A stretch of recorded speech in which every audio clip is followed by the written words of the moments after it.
Welcome to our YouTube channel study book. इस बार SSC MTS में टोटल 1600 वैकेंसी ही बता रहे हैं, जो बच्चों की एक्सपेक्टेशन से बहुत ज्यादा कम है।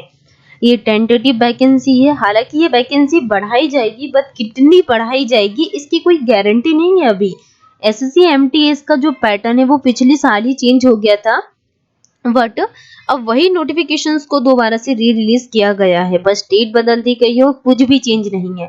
एसएससी एमटीएस का पेपर वन डे एग्जाम है, मतलब सेंट्रल गवर्नमेंट की ये एक ऐसी जॉब है, इसमें एक पेपर क्वालिफाई कर लिए तो इसमें ना ही कोई आपका इंटरव्यू होने वाला है, ना ही कोई आपका रिटर्न एग्जाम है। इसकी जो क्वालिफिकेशन है वो बहुत कम है। इसकी क्वालिफिकेशन 10th पास है। इसकी सैलरी भी अच्छी खासी है, 30 से 35 हजार के अप्रोक्स आपकी क्या सैलरी रहने वाली। ओके, अगर हम बात करें यहाँ पे ऑनलाइन एप्लीकेशन कब से स्टार्ट हो रहा है, तो 30 से 2023 से आपके फॉर्म भरना स्टार्ट हो जाएंगे। एंड जो लास्ट डेट रहने वाली वो 21/7/2023 आपकी लास्ट का क्लोजिंग डेट रहेगी। अगर हम यहाँ पे schedule of computer based examination के बारे में बात करें कि आपके जो एग्जाम है वो कब शेड्यूल किए गए हैं, तो आपकी ये जो एग्जाम है वो सितंबर 2023 में क्या शेड्यूल किए गए हैं। ठीक है, अगर हम वैकेंसीज के बारे में बात करें तो जो tentative vacancy for the post of MTS के लिए 1198 पोस्ट है। अगर हम हवलदार इन सीबीआईसी इन सीबीएन के बारे में बात करें तो 360 वैकेंसी इसमें। कुछ रिजर्वेशंस के बारे में बताया गया है कि एमटीएस में कितना कितना रिजर्वेशंस दिया गया है। ओके, ठीक है। अगर हम और भी देखें यहाँ पे एज लिमिट क्या है, तो 1/8/2023 के अकॉर्डिंग एज लिमिट जैसे एसटी कैंडिडेट के लिए 5 ईयर का, ओबीसी कैंडिडेट के लिए 3 ईयर का, एनपीडब्ल्यूडी कैंडिडेट के लिए 10 ईयर का, ये क्या रिजर्वेशंस बताया गया है। ठीक है, और हम देख लेते हैं यहाँ पे कि जैसे कि बात करें हम यहाँ पे schedule of scheme of examination के बारे में कि एग्जाम का कितनी क्या क्या स्कीम है। आपका ये जो एग्जाम होने वाला है ये कंप्यूटर बेस्ड एग्जामिनेशन है। जैसे नंबर ऑफ क्वेश्चंस कितने, सब्जेक्ट क्या है एंड टाइम ड्यूरेशन क्या रहने वाला है। तो सेशन 1 में आपका पहला पूछेगा न्यूमेरिकल एंड मैथमेटिकल एबिलिटी, और सेकंड आपका क्या reasoning ability and problem solving है। तो जो आपको जो मैथमेटिक्स है इसमें नंबर ऑफ क्वेश्चंस 20 एंड जो मैक्सिमम मार्क्स है वो कितने 60, मतलब 1 क्वेश्चन आपका कितना 3 मार्क्स का है। Reasoning ability and problem solving total number of questions 20 and maximum marks 60, मतलब टोटल जो टाइम ड्यूरेशन है आपका 45 मिनट का आपका क्या टाइम ड्यूरेशन रहने वाला। अगर हम सेशन 2 के बारे में बात करें तो जनरल अवेयरनेस पहला एंड सेकंड आपका इंग्लिश लैंग्वेज एंड कॉम्प्रिहेंशन पूछने वाला है। तो नंबर ऑफ क्वेश्चंस आपके 25 and English language and comprehension में total number of questions 25 and जो आपके मैक्सिमम मार्क्स रहेंगे वो 75 एंड जो टाइम ड्यूरेशन रहने वाला है वो 45 मिनट का क्या टाइम ड्यूरेशन है। हमने बात की थी कंप्यूटर बेस्ड एग्जामिनेशन कंडक्ट होगा एंड 2 सेशन में होगा, सेशन 1 एंड सेशन 2। ठीक है, जो टाइम ड्यूरेशन है वो 45 मिनट का रहने वाला है, सेशन 1 सेशन 2 दोनों में आपका। ठीक है, ओके, अगर हम computer based will consist of objective type आपकी क्या रहने वाला है, ये क्वेश्चन पेपर है एंड मल्टीपल चॉइस आपके इसमें क्या क्वेश्चंस रहेंगे।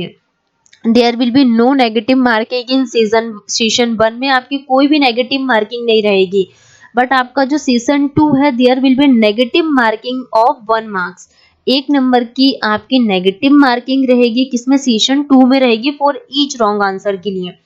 ठीक है, आपके सेशन 1 अगर जैसे आपका मैथमेटिक्स एंड रीजनिंग है इसमें आपके कोई भी मार्क्स नेगेटिव में नहीं जाएंगे, बट आपका जो सेकंड सेशन है उसमें 1 नंबर की नेगेटिव मार्किंग रहने वाली है।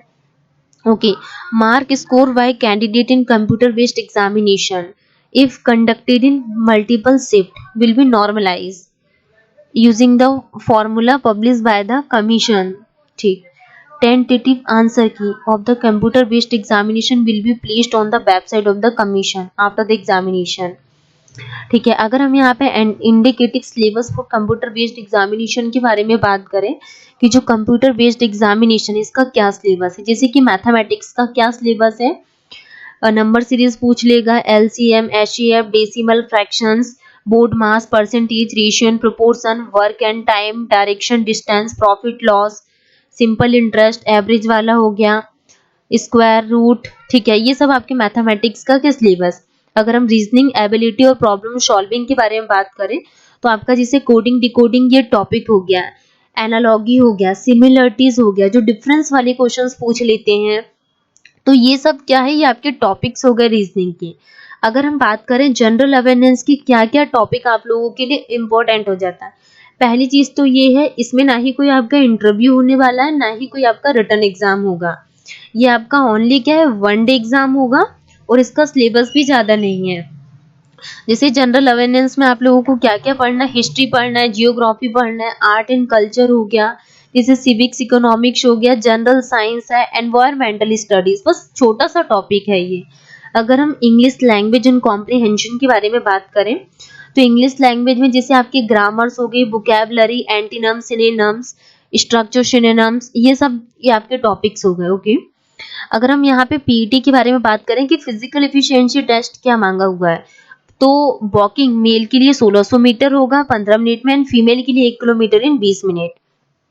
अगर हम फिजिकल स्टैंडर्ड टेस्ट के बारे में बात करें, तो मेल के लिए हाइट एंड चेस्ट के बारे में बताया गया, फीमेल के लिए हाइट एंड वेट के बारे में बताया गया है। ओके, तो ये हमारे लिए कुछ इंपॉर्टेंट इंफॉर्मेशन थी जो हमने देख ली। चलिए हम नेक्स्ट में देखते हैं और क्या है।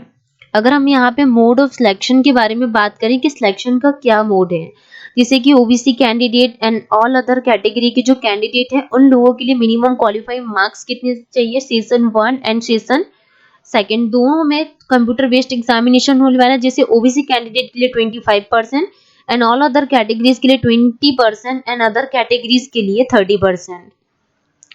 The recruitment process for the post of Havaldar will consist of computer based examination, physical efficiency test and physical standard test। और हम देख लेते हैं 28 कैंडिडेट। ठीक है, ये कुछ रिजोल्यूशन ऑफ टाई केसेस हो गए।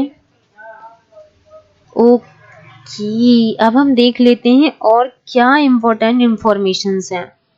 ठीक है, कुछ बच्चों को डाउट आ जाता है फॉर्म भरने में, तो ये आपकी कुछ इस टाइप की ये साइट रहने वाली है एमटीएस की, जो आपको इंफॉर्मेशंस पूछेगा, फादर नेम, मदर नेम, आपका नेम हो गया, कैटेगरी, तो ये आपके इस टाइप की कुछ, इसमें अगर आप लोगों को कोई डाउट आता है तो आप कमेंट सेक्शन में अपने डाउट्स को क्लियर कर सकते हैं।